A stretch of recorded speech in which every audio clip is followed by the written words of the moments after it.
اعوذ باللہ من الشیطان الرجیم بسم اللہ الرحمن الرحیم اللہم صلی علی سیدنا و مولانا محمد و علی سیدنا و مولانا محمد و بارک وسلم علیہ۔ تمام عشاق رسول صلی اللہ علیہ وسلم کو اعجاز خالق قادری ویسی کی جانب سے السلام علیکم ورحمۃ اللہ وبرکاتہ۔ تمام یوٹیوب چینل دیکھنے والوں کو خوش آمدید کہتا ہوں، اور اس ایک خوبصورت اور پیارے میسج کے ساتھ آپ کے سامنے حاضر خدمت ہوا ہوں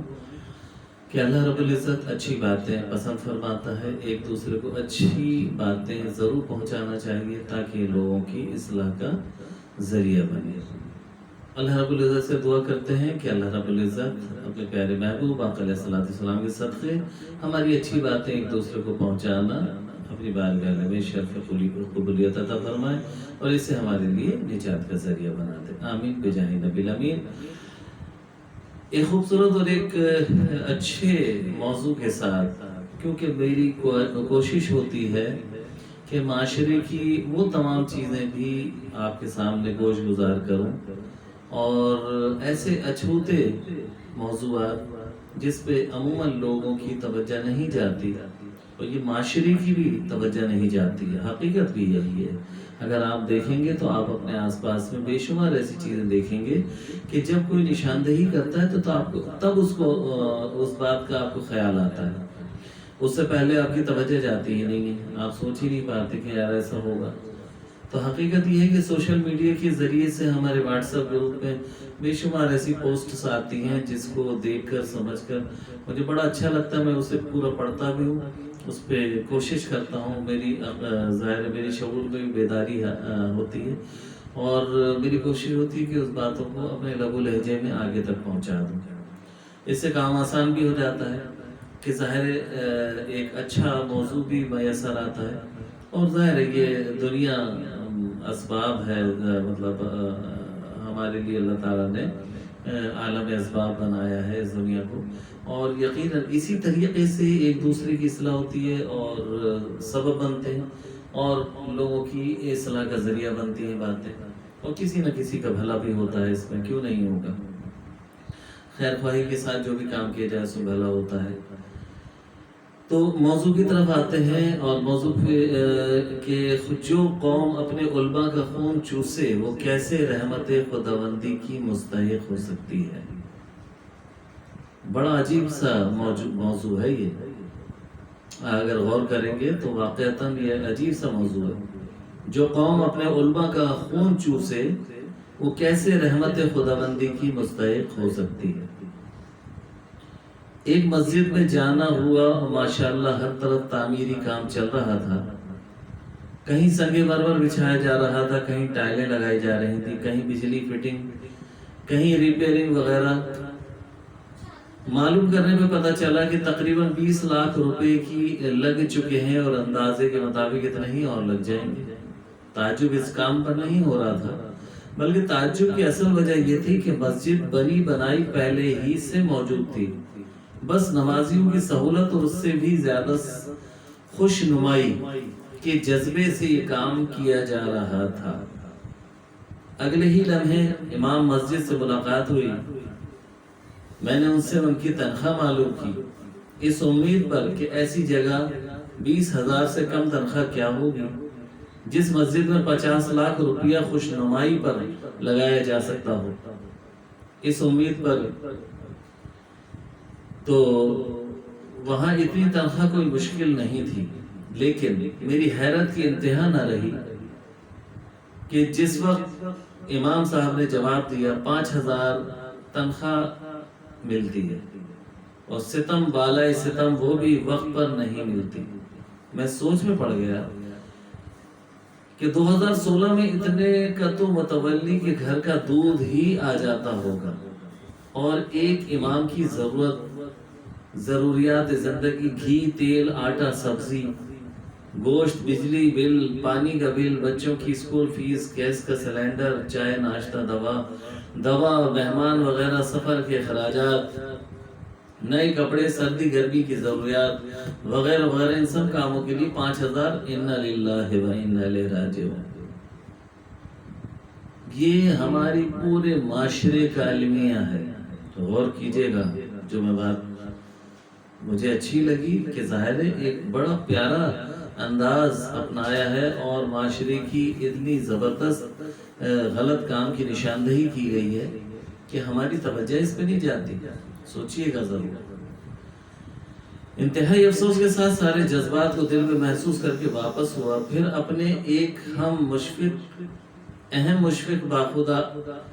عالم دین مفتی صاحب کے سامنے اس کا تذکرہ کیا. سن کر ان کی آنکھوں میں آنسو آ گئے. وہ فرمانے لگے کہ آج مسلمانوں پر جو حالات آ رہے ہیں یہ علماء کے خون چوسنے کی ہی وجہ سے آ رہے ہیں. حضور علیہ السلام نے حجر اسود کو خطاب کر کے ارشاد فرمایا تھا کہ تجھ سے زیادہ عزت والا ایک مسلمان ہے. تو جب ایک مسلمان حجر اسود سے افضل ہے تو عالم دین یقیناً بدرجہ افضل ہے. لہذا مسجد سے افضل مسجد کا امام ہے. اب اگر ممبران مسجد کمیٹی و متولی حضرات آئمہ مسجد کو کمتر و مسجدوں کو ان سے افضل سمجھ رہے ہیں تو ان کو جاہل اجہل ناہنجار ناوقار بے وقوف بے دین متکبر نالائق کہہ دیا جائے تو کوئی غلط نہیں ہوگا. میرا بارہا کا تجربہ ہے. لکھنے والے نے کہا کہ میرا بارہا کا تجربہ ہے، جبکہ ہم اگر خود سوچیں تو در حقیقت ہر ایک شخص کا یہ تجربہ ہوگا کہ جب بھی مسجد کمیٹی کے پاس کچھ بیلنس بڑھ جاتا ہے تو اس کی سوچ و فکر بس یہی ہوتی ہے کہ کس طرح اس پیسے کو پیشاب خانے، بیت الخلا، اینٹ گارا مٹی میں کس طرح لگا دیا جائے، چاہے ان کو کوئی چیز بنی بنائی توڑ کر ہی کیوں نہ بنانی پڑے. مگر ان کے ذہن میں یہ کبھی نہیں آتا کہ امام یا مؤذن یا مدرس کی تنخواہوں میں اضافہ کر دیا جائے یا ان کی کسی ضرورت پہ خرچ کر دیا جائے یا مکتب میں اساتذہ کا اضافہ کر دیا جائے. حرف غلط کی طرح بھی دماغ میں ایسی باتیں نہیں آتی. ہندوستان کی مساجد کی ہزاروں آئمہ کرام کرائے کے مکانوں میں یا مسجد کے ایک حجرے میں رہ کر زندگی گزار کر دنیا سے رخصت ہو گئے، مگر ان فرعون صفت ممبران مساجد کو ذرا بھی رحم نہ آیا اور خوف خدا سے عاری ہو کر امت کی لاکھوں کروڑوں روپے غیر ضروری تعمیر میں لگا دیے. ایسے خدا خوف سے عاری ممبران مساجد کو دھیان رکھنا چاہیے کہ حساب و کتاب کا دن اعمال تولنے والی ترازو ان کے لیے بھی ہے. اگر تحریر،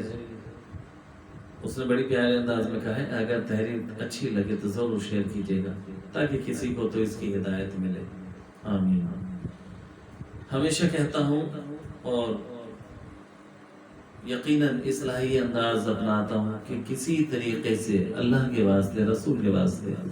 یہ اچھوتے قسم کے موضوعات ہیں، معاشرے میں بے تحاشا پھیلے ہوئے ہیں، کسی کی توجہ نہیں جاتی. ارے خدا کے خوف کیجئے کہ جو شخص آپ کو علم دین سکھا رہا ہے، آپ کی نماز پنجگانہ ادا کرا رہا ہے، قرآن سکھا رہا ہے، تراویح پڑھاتا ہے، 5 وقت آپ تو اپنے تمام تر کاموں میں مشغول ہوتے ہیں، وہ بالکل پرفیکٹ اپنے کام میں لگا رہتا ہے، بالکل وقت کا خاص خیال رکھتے ہوئے فجر، ظہر، عصر، مغرب، عشاء کی اذانیں، نماز کی ادائیگی، مسجد کی صفائی ستھرائی کا خیال رکھنا، حفاظت کا خیال رکھنا، اس میں لگا رہتا ہے. لیکن واقعتاً جب بھی پیسے آتے ہیں جو جمع ہوتے ہیں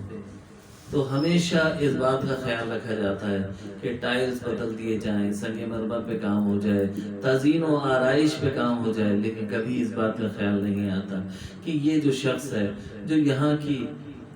خدمت پہ مامور ہے، اس کے اہل خانہ بھی ہیں، اس کی بھی ضروریات زندگی ہے، اس کے لحاظ سے اس کو تھوڑے پیسے اضافی دے دیے جائیں تاکہ اس کی ضرورت بقدر ضرورت اس کی تلافی ہو سکے، اس کے لیے کسی قسم کا ضرورت کا تقاضا پورا ہو سکے. لیکن وہ اپنے منہ سے عموماً نہیں کہتا. یعنی میرا اچھا خاصا تجربہ اس بات میں کہ عالم دین، مولوی حضرات، مؤذن حضرات کبھی اپنے منہ سے نہیں کہتے، لیکن جو مسجد کمیٹی کے ممبران ہیں انہیں سمجھنا چاہیے انہیں شعور اتنا بیدار کر لینا چاہیے کہ ہم کس طرح سے خواب غفلت کی نیند سو رہے ہیں، ہمیں وہ چیز نظر ہی نہیں آتی، ہم اس پہ توجہ دینا ہی نہیں چاہتے کہ اتنا قیمتی شخص کہ جس کے لیے اللہ رب العزت نے احادیث مبارکہ کے مطابق مفہوم حدیث بیان کر رہا ہوں کہ فرمایا کہ سب سے پہلے امت کے وہ لوگ جو قرآن سیکھتے تھے اور سکھاتے تھے، اور مسجد کے مؤذن اور امام، وہ لوگ سب سے پہلے جنت میں جائیں گے، سب سے زیادہ معتبر کہلائیں گے، روز محشر سب سے زیادہ معتبر وہی لوگ ہوں گے۔ آج اگر ہم معاشرے میں دیکھا جائے تو سب سے زیادہ انہی کو تحقیر کی نگاہ سے دیکھا جاتا ہے، انہی کو کمتر سمجھا جاتا ہے، انہی کی ضرورت زندگی کو فراموش کر دیا جاتا ہے، اس پہ توجہ ہی نہیں جاتی، یہ سوچے بغیر۔ حالانکہ حقیقت بتا رہا ہوں کہ جتنے بھی ایسے لوگ آپ کو ملیں گے، مسجدوں کے امام یا مؤذن، جب بھی ان سے کوئی بات کی جائے گی تو وہ ہمیشہ یہی کہیں گے کہ اللہ کا شکر ہے۔ ان کے کپڑے بھی نیٹ اینڈ کلین ملیں گے آپ کو، وہ بھی اسی معاشرے کا حصہ ہیں بھائی، ان کے لیے بھی اتنی ہی مہنگائی ہے، ان کی بھی ضرورت ہے زندگی، ان کے بھی اہل خانہ ہیں۔ ایسا رویہ نہ اختیار کیا جائے کہ آئندہ آنے والے دور میں کہ دین کی خدمت کرنے والے اپنے آپ کو پیچھے کر لیں۔ تو لہٰذا اس بات کا خاص خیال رکھیے، لوگوں کو اویئرنیس دیجیے، لوگوں کو سکھائیے، سمجھائیے، ایسے لوگوں کا خیال کیجیے، ایسے لوگوں کی قدر کیجیے، کیونکہ روز محشر سب سے زیادہ یہی قابل قدر ہوں گے۔ تو لہٰذا دنیا میں بھی آپ ان کی قدر کر لیجیے۔ زیادہ بات کو نہیں بڑھاؤں گا، کوشش میری یہی ہے، آپ سے میں ریکویسٹ کرتا ہوں کہ اس بات کو ضرور شیئر کیجیے گا، لوگوں تک پہنچائیے گا، تاکہ اس معاشرے میں یہ جو بگاڑ پیدا ہوا ہے اس میں کچھ بہتری آ جائے۔ یوٹیوب چینل کو ضرور سبسکرائب کیجیے گا، اس ویڈیو کو شیئر کیجیے گا، لائک کیجیے گا، اپنے کمنٹ سے ضرور ہمیں آگاہ کیجیے گا، بیل آئیکن کو دبائیے گا تاکہ آئندہ آنے والی ویڈیوز آپ تک ان کے نوٹیفیکیشن پہنچتے رہیں۔